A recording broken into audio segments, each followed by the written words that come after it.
I'm Dr. Roger O. Smith. I direct the R2D2 Center, that's the Rehabilitation Research, Design, and Disability Center at the University of Wisconsin-Milwaukee. One of our projects is the Access Ratings for Buildings project. We've been running it for, maybe 10 years, but the idea actually has been around for decades. The problem is people with disabilities need to get out into the community, which means if someone's using a wheelchair, they go out to the restaurant, they decide to go to such and such a restaurant, and they go to the front door and there are steps to get in. Now their outing has been totally mollified or disrupted or has become problematic because they can't even get in the front door of the restaurant. So what do? They have to go to a different restaurant or they have to go home. For people who are blind, sometimes they might want to know ahead of time whether there's a Braille menu.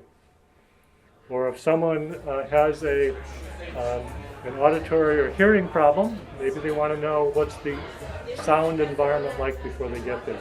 Is there a quiet place? Is everything loud all the time? And so there's lots of interesting pieces of information that someone with a disability might want to know before they get to the restaurant. What if we had that information available on the web, on the internet?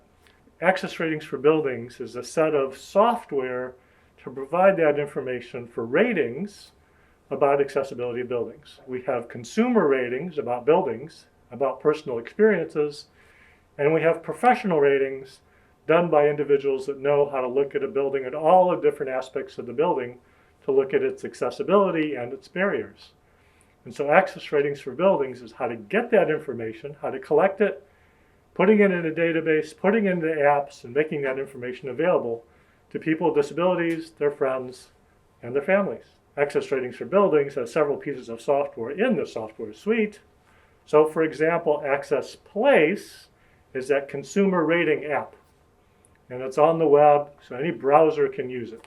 Access Tools and all of the mini tools embedded in Access Tools is made for the critic or for the accessibility expert to be able to go and look at the details of the accessibility of the building. Both of those pieces of software work together to be able to provide the data for anybody who would like to see it. Access Ratings for Buildings is funded by a federal agency named the National Institute on Disability, Independent Living, and Rehabilitation Research. And they are really important sponsors and supporters of getting this project together and being able to get the data to people who need it. So stay in touch with us. If you're interested in what we're doing, check out our social media, come to check out our website periodically. If you have to, give us a call, send us an email. We want to stay in touch because you're a part of the Access Ratings for Buildings community. We're counting on you being involved, and thank you ahead of time for everything you're going to be doing. Contact us at our website, uwm.edu/R2D2, or on our Facebook at r2d2center.at.uwm, or give us a phone call at 414-229-6803. The work of the Access Ratings for Buildings project was supported in part by grants from the National Institute on Disability, Independent Living, and Rehabilitation Research. The contents of this work do not necessarily represent the policy of the Institute, ACL, or HHS, and you should not assume endorsement by the federal government. This video is brought to you by the Rehabilitation Research, Design, and Disability Center.